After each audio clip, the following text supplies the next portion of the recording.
তোমরা কেমন আছো? আমার মা আর আমার এই পৃথিবীতে নেই। মা আমাদের ছেলে বহু দূরে চলে গেছে। আজ থেকে 8 বছর আগে, মানে 2012-তে মার ব্রেন স্ট্রোক করেছিলাম।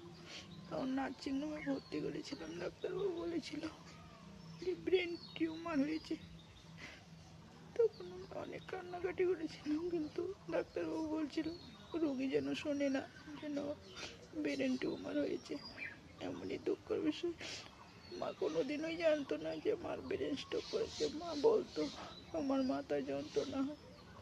অনেকবার স্ক্যান করেছি, তারপরে মা সুস্থ ছিল, সম্পূর্ণ সুস্থ। তারপরে এই যে 2025-এ মার আবার ব্রেন স্ট্রোক করেছে। করে শুনলাম মা আর নেই। আমরা সহ্য করতে পারছি। একদম তোমার সাথে সেগুলো কাকে বলবো। আর মাকে কোনোদিনও দেখতে পাবো না। মা আমাদের ছেড়ে অনেক দূর চলে গেল।